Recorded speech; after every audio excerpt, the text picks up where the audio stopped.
Okay, so this session, the videos that were posted were related to a couple of rules. So I'm specifying the rules here. So one of them was the addition rule.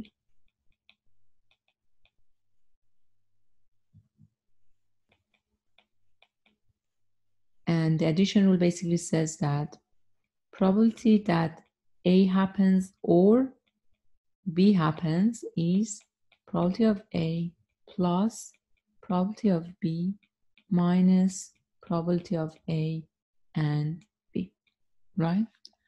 That's what the addition rule was about. And then we had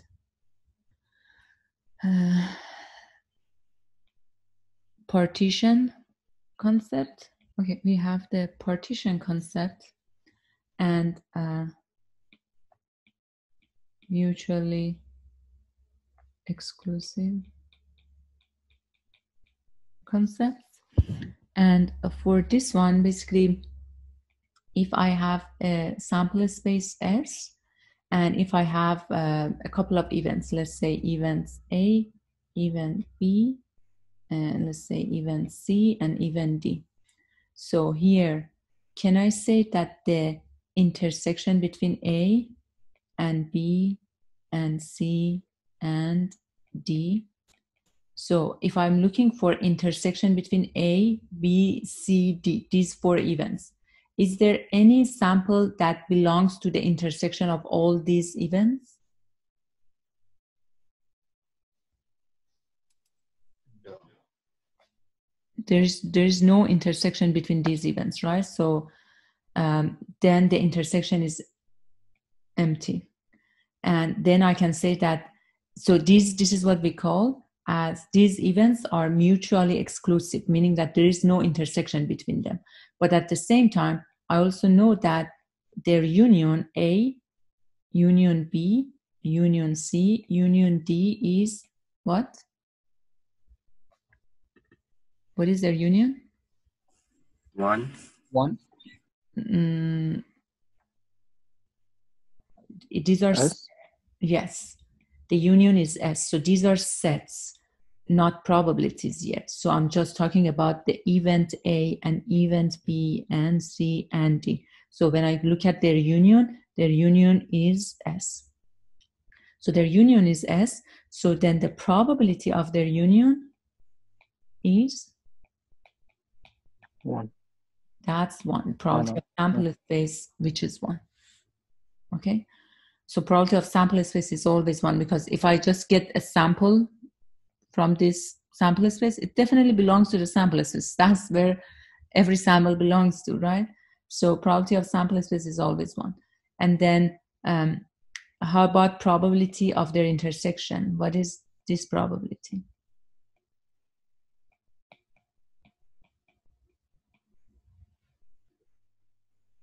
Zero. 0. I know their intersection is empty set. So then probability of intersection is the probability of empty set, and probability of empty set is always 0. Okay. So then if I have some events like A, B, C, D, for example, where they have no intersection, but their union forms the sample space, what do I call them? Partition. Yes, they form a partition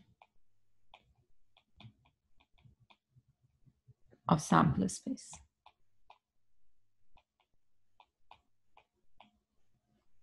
Okay, so that's that. And then the other concept that we had in the videos was the concept of conditional probability. And then, so the next concept is the concept of conditional probability. And this is a very important concept and is used basically in a lot of future calculations and courses that you may have. The conditional probability basically says that probability that event A happens if I know that event B has happened is probability of A intersection B over probability of B. Okay, so basically that's the definition of conditional property. So in other words, something like that. So let's assume again this is sample space S, and let's assume this is A, and then this is B. Okay, so now let's assume we have picked one sample from this sample space, and I want to know if that sample space belongs to A or not. So that's what I want to calculate probability of A. Okay, that's what I want to calculate. I want to know if that sample space belongs to A or not. However, that's if that was the only thing I needed to calculate. So basically, I want to calculate probability of A. That was the question I was trying to answer. However, here I have some additional piece of information that can help me with this calculation. I have extra information, some insider information. What is that extra information? The extra information is that I know that sample that I randomly picked from this sample space belongs to B for sure, because I know B has happened. So I know that that sample space belongs to this area, this red area. So I know that that sample space belongs to this red area. That's what if B happens means. I know it belongs to this red area. However, does it belong to a part where I can say A has happened to or not? So basically, if I know B has happened, but I want to say that, oh, A has happened as well, then obviously that sample should belong to this area. That's the only scenario that I can say that if B has happened, then A has happened as well, because the points in that green area belongs to both of them. So basically, is there a question? Please mute yourself, guys, if you're not, if you don't have a question. But anyway, so this extra piece of information actually has a lot of value, and we want to consider that in calculating the probabilities. So that's the scenario when say probability of A happening if I know that the event or the sample I pick belongs to B. I know B has happened. So then what is the probability? So this is different from just probability of A not knowing anything else. So then this is, as I said, is probability of A intersection B divided by probability of B. So just keep in mind this formula as well. And then lastly, we had the multiplication rule.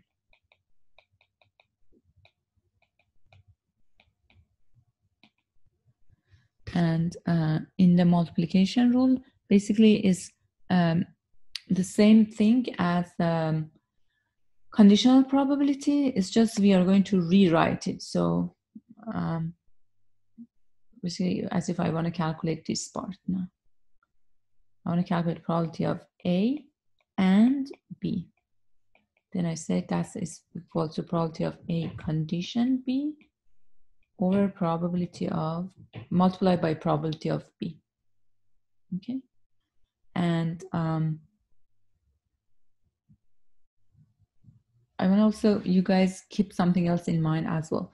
Can someone tell me what is this probability of B conditioned A? Can someone tell me what is this?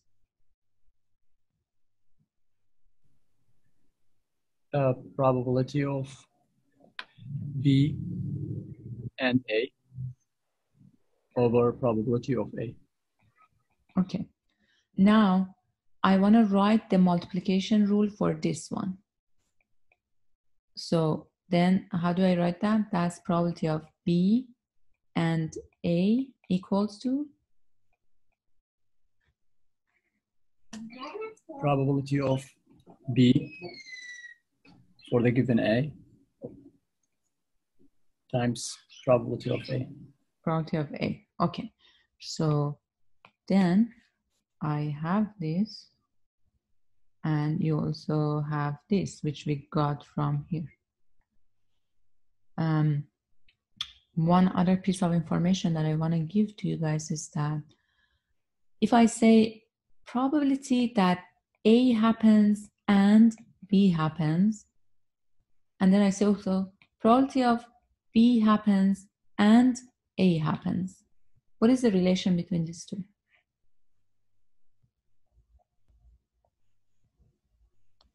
The addition of both equals to 1. Are these two equal to each other or they're different from each other? They are equal. They are equal. So I say probability of A happens and B happens, or I say probability of B happens and A happens. What is the difference between them? They are same.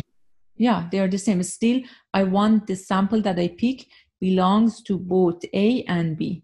No matter if I write it A and B or B and A. I want the sample to belong to both of them. So these two are equal. So this is a fact. Now, given what I wrote here and what I wrote here, and this fact, what I have here is that the left side here equals to the left side here, right? So then, if that's the case, the right sides are equal too.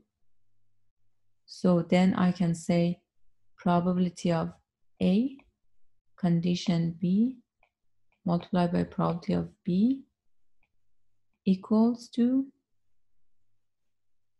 probability of B conditioned A multiplied by probability of A. Just keep that in mind, which we just got basically by these three things we wrote here.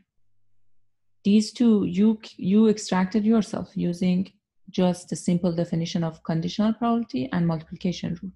And this is the fact that you just said is correct. So if the left side of these two equations are the same based on what I see here, then the right sides are the same too.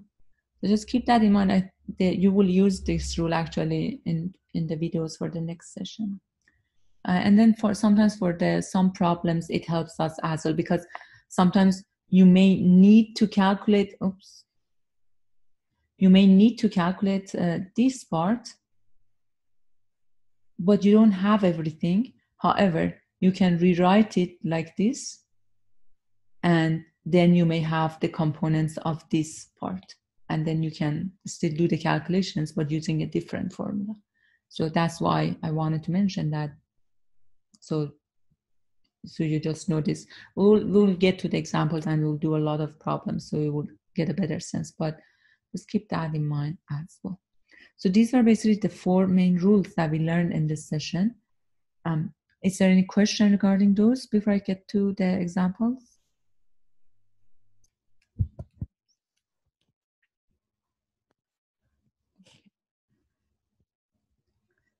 If there's no question, then let's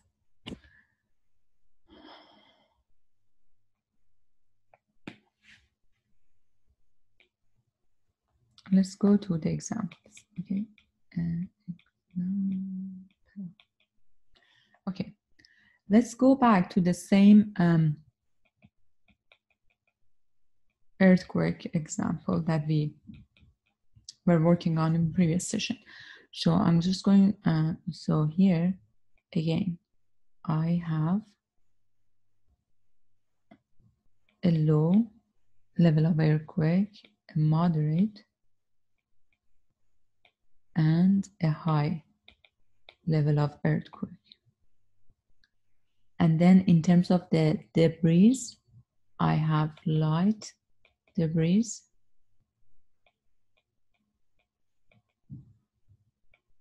I have moderate debris. This is the level of debris that is accumulated on the road sections. And then we have heavy. Okay. So what do we do in this example? We get 300 road sections as our samples. in these road sections, an earthquake has happened on all of them. We look at the level of earthquake that has happened, which can be either low or moderate or high. And then we look at the level of debris that have been accumulated on these road sections, and that can be light, moderate, or heavy. And then we count how many of these 300 road sections fall in each one of these cells. And this is what we find at the end. 80, 50, 30, 15, 40, 50, 5, 10, 20. Okay, so this is how many road sections of these 300, how many of them falls in each one of these cells. So can you tell me in total how many road sections have had low level of earthquake?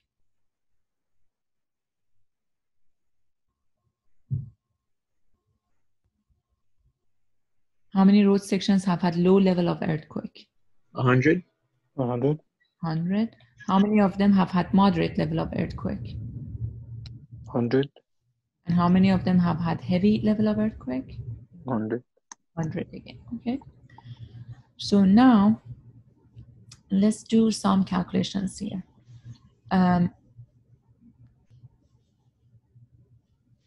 Let's call A to be road sections with low level of earthquake, EQ. And B to be road sections with high level of earthquake.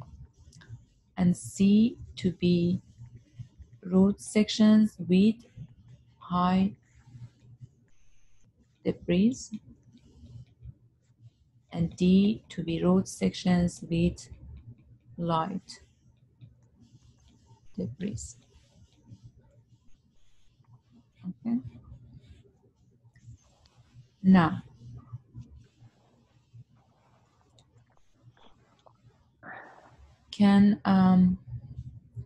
okay, so this is what I want to look at. A union B. Can someone read this for me in sentences? Tells me what does this mean? Road sections that road sections with low level of earthquake or road sections with high level of earthquake. Exactly. So A is road sections with low level of earthquakes, and B is road sections with high level of earthquakes. And A union B is road sections with low level of earthquake, or union is always or high level of earthquake. Can you tell me how many sample is in this set, A union B?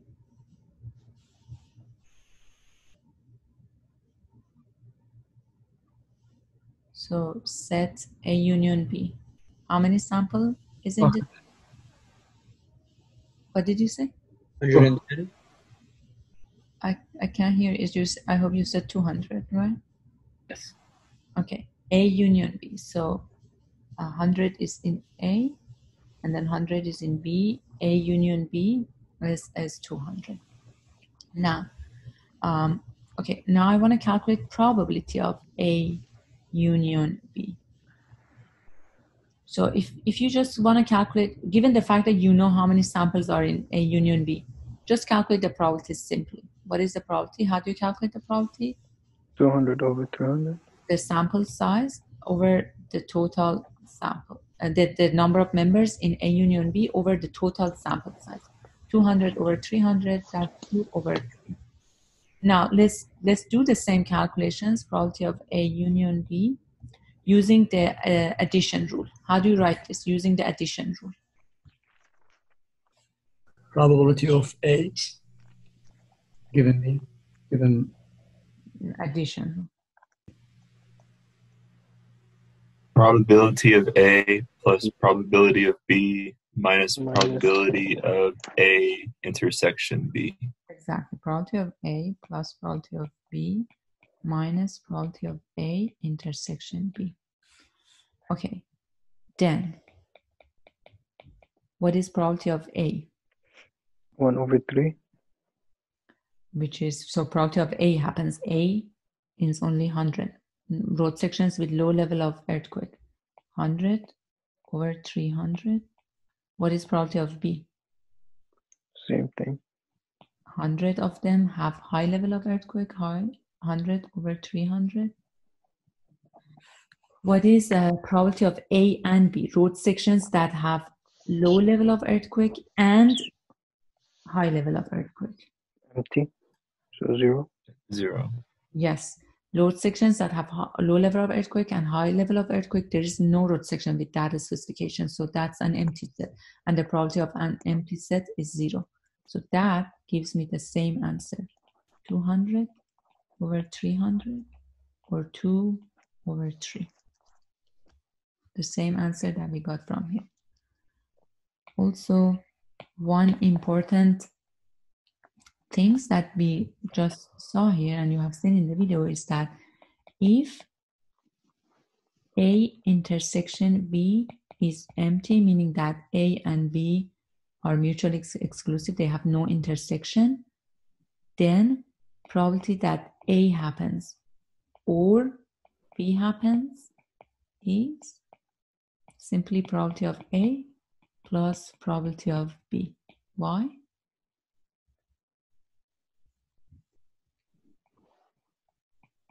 Because their intersection, probability of their intersection is 0. 0. So yeah, you can always, this formula always holds no matter what.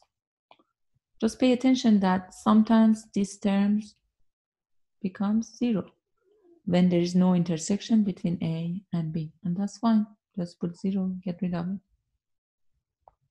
Like this example that we just looked at. Okay.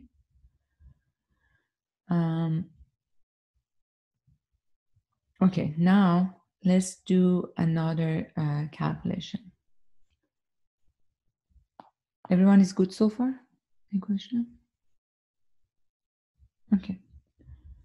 Now let's do this calculation. Tell me, I'm going to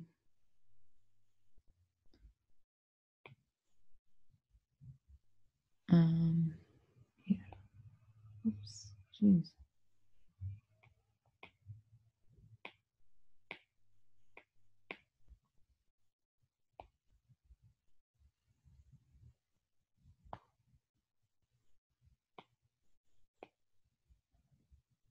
Okay. I want you to help me to calculate this. Probability of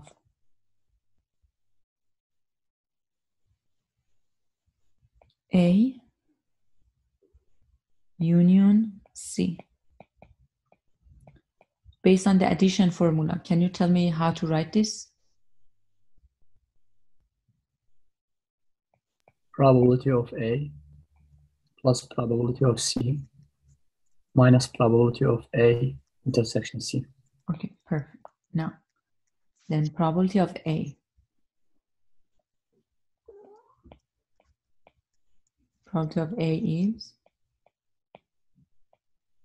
100/300, right? Because A is this one. When road sections have low level of earthquake. What is probability of C? What is C? C is when road sections have high debris. What is probability that C happens? When we pick a road section, it has high debris. Same. 100/300. 35. Sorry, instead of high, I would say heavy. Actually, that's the road. Give me one second. Heavy. That's the term for the debris. How many road sections, or what is the probability that when we get a road section, it has heavy debris?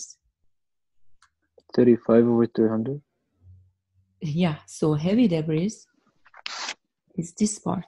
Road sections that have heavy debris are these parts. So, and how many of them we have? We have 35 of them. So 35 out of the total 300. can have heavy debris. So the probability that when I pick a road section, it has heavy debris, that's 35 over 300.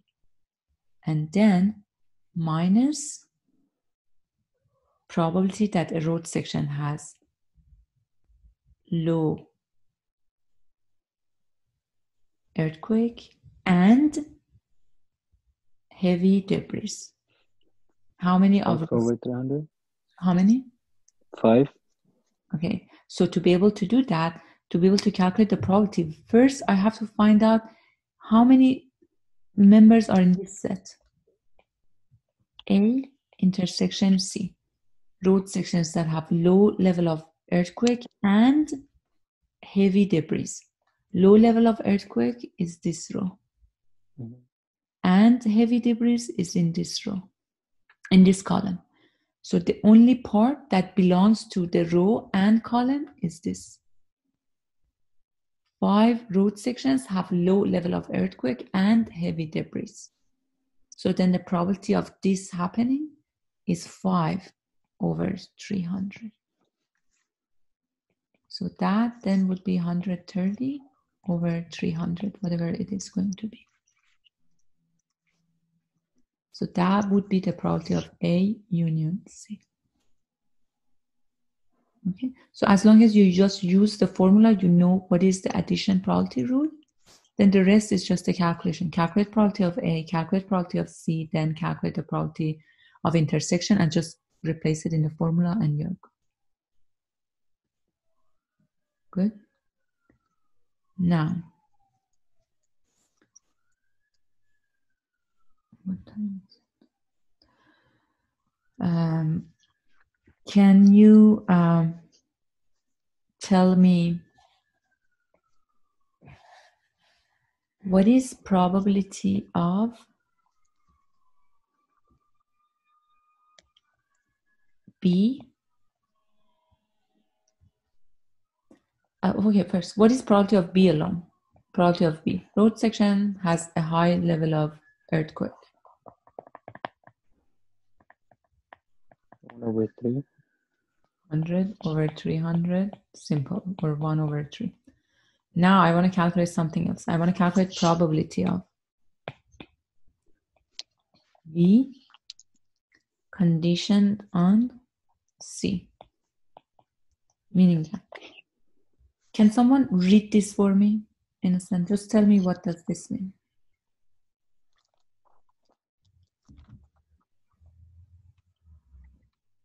It's the probability of B intersection C, B intersect C over probability of B. Sure. Before we go to the formula, just tell me in sentences, in earthquake debris terms, what does this B intersection C means? What do we want to calculate?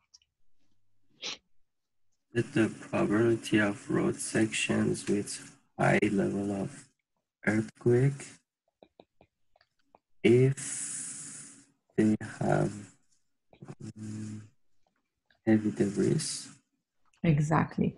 If we know that road section has heavy debris. Exactly. That's the probability that we want to calculate. Probability that the road section, based on the definition, B is here, has high level of earthquake. Given that, we know C has happened and C is here. The road section has high level of debris. I want to calculate that. That is different from calculate the probability of simply B. What is the probability that the road section has high level of earthquake? These are different from each other. So now I want to calculate this. So based on the formula, probability of B intersection, probability of B intersection C. Can you tell me based on the conditional probability formula, what is this? Probability of B intersect C over probability of C. Exactly. Great. Now, then I have to calculate the numerator first. B intersection C. B intersection C means what? Tell me that in the sentences. Debris earthquake terms.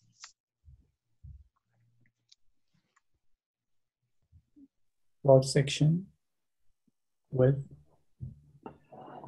high level of earthquake Okay. and road section with the heavy debris. Exactly. Load section with high level of earthquake, which is this last row, and road sections with high debris, which is this last column. Okay. How many road sections belong to the row and the column? 20. 20 of them. 20 road sections, these 20 are the ones that have high level of earthquake and heavy debris as well.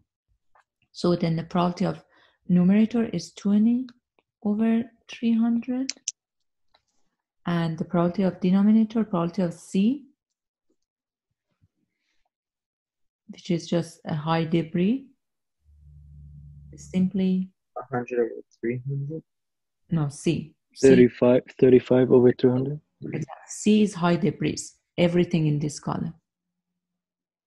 35 over 300. So the denominators cancel each other. So this is going to be 20 over 35, whatever that number is. Okay.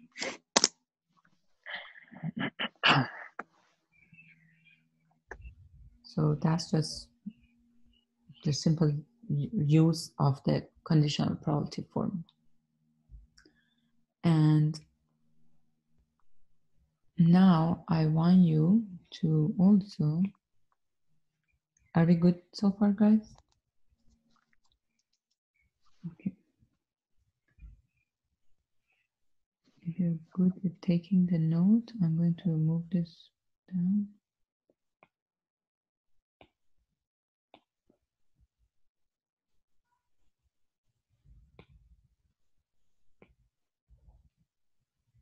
Okay. Now, I want you to calculate this probability for me.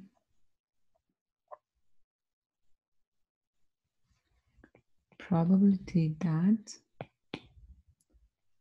when I pick a road section, I think I also took the definitions with me.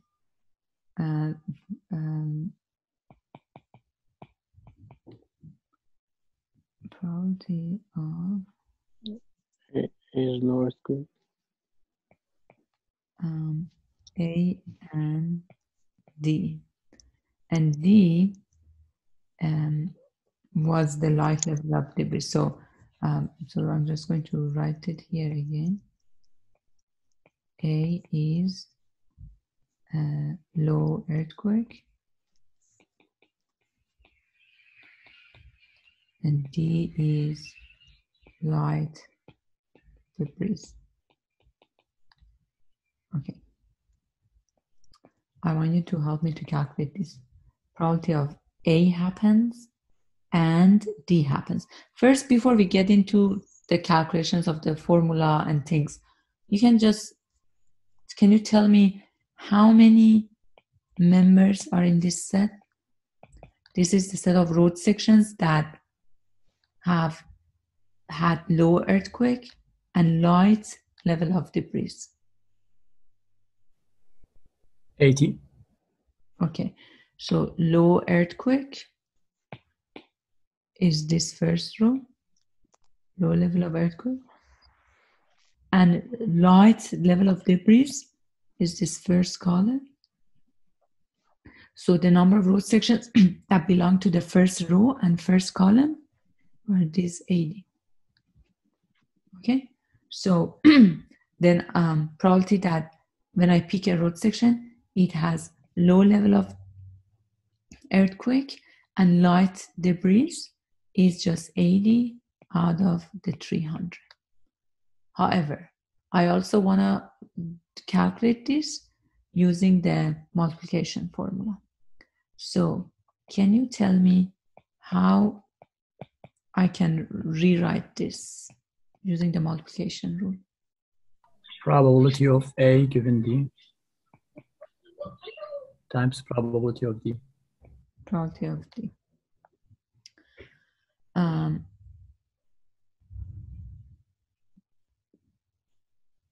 Okay.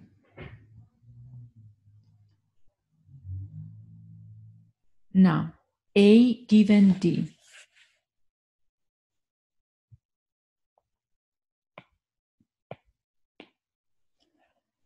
Probability that A happens if I know that D has happened. If I know that D has happened, that means I'm somewhere here. I know D has happened. And remember, D is light debris. I know D has happened. First column. I'm definitely somewhere here. For sure. I'm somewhere in this column. And there are total of 80 plus 50 plus 30 in this column.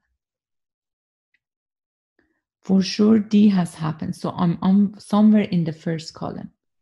What is the probability that the road belongs to A as well, which has low level of earthquake? How many of these have low level of earthquake as well?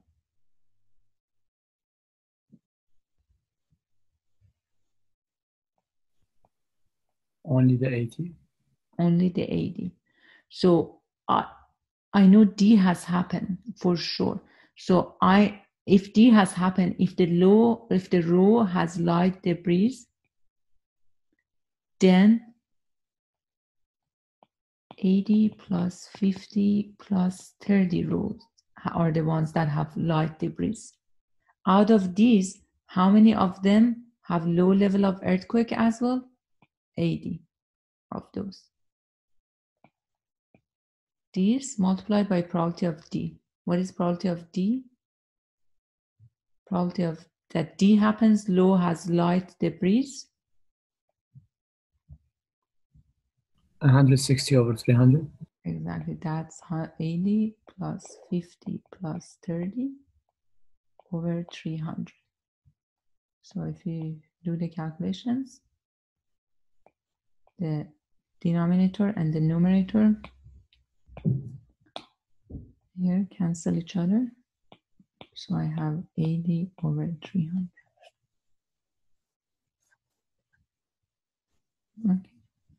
So this, and that's the same number that we found here without even using the formula. So this shows us that in these scenarios for the conditional probability, when we have tables like this, when we want to calculate the conditional probabilities, yeah, one way is to use the formula like what we did here. Just use the formula, replace the numbers and everything. The other way is just deal with it intuitively.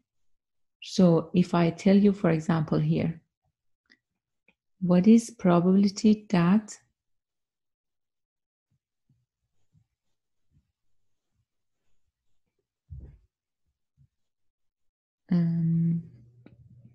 let's say moderate debris. Let me make sure I have enough space. So I'm going to here.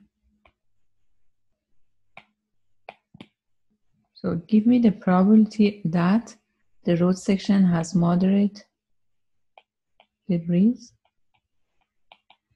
if I know that the road section has moderate earthquake.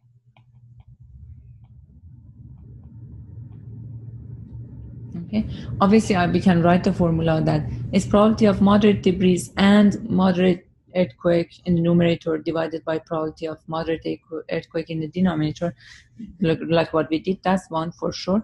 However, let's look at this from the intuitive perspective. So what does this mean? Moderate debris, the chance that the road section has moderate debris, if I know for sure the road section has had moderate earthquake. If I know that for sure the road section has had moderate earthquake, then I'm falling somewhere in this row, the second row, right? For sure, I'm falling here, somewhere in this row. Moderate earthquake. How many road sections have had moderate earthquake?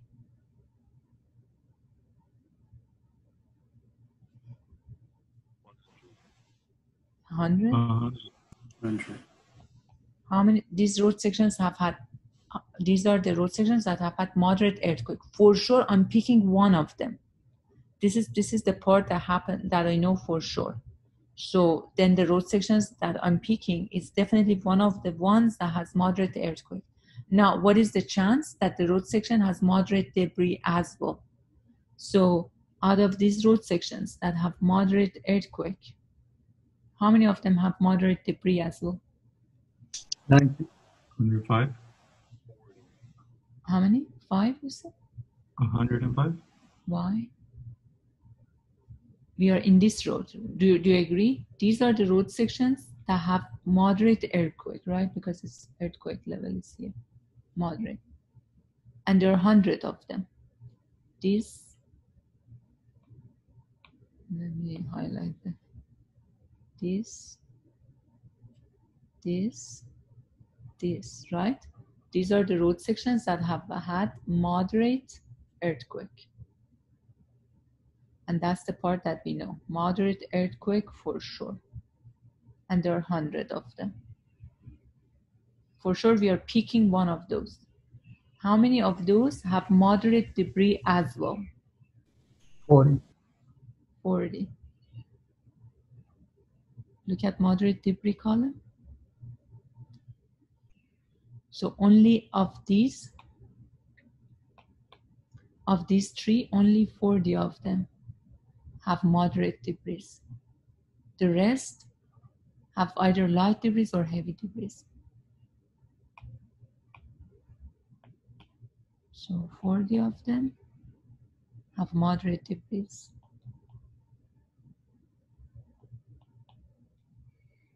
So you can calculate the conditional probability intuitive way as well. So basically that's what this means, the whole concept of conditional probability. Always, obviously the formula is always correct. They always hold. But I want you guys also to understand the concept as well. What this conditional probability means and how it can help you to basically shorten or limit the sample space. That my sample space, if I know the earthquake is moderate, my sample space is no longer 300 road sections. Then my sample space is just these 100 road sections. That for sure I know have had moderate earthquake. Then out of those, how many of them have moderate debris as well? 40 of them, and fast forward. Okay. So I hope these examples help you to get a better understanding of the concepts. I'll make the quiz available today, guys, right away, and you have till 11:59 to submit. Let me see if there are some questions. Okay, no, we're good. Is there any question that you want me to answer, guys, before you go? I have a question about last week's lecture. Go ahead. So for the type of question that asks, what is the number of outcomes, like the marble example or the is there a formula to find how many outcomes are there other than like writing down all the outcomes and counting them? Because if it's like a really big event, it takes forever to like actually write down every single.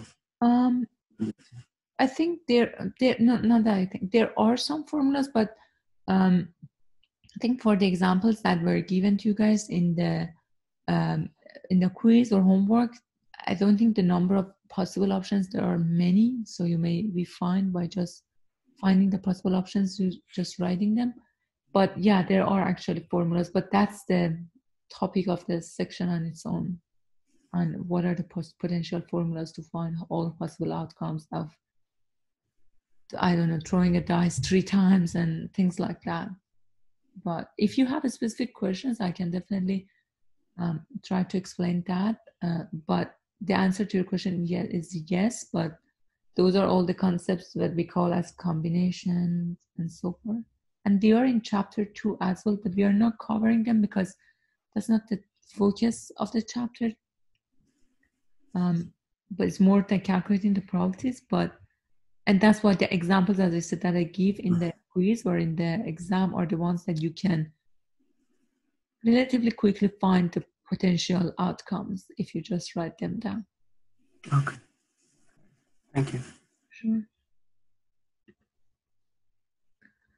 Okay, if there's no question, guys, I'll definitely upload the videos of the practice problems and stay in touch if there's any question.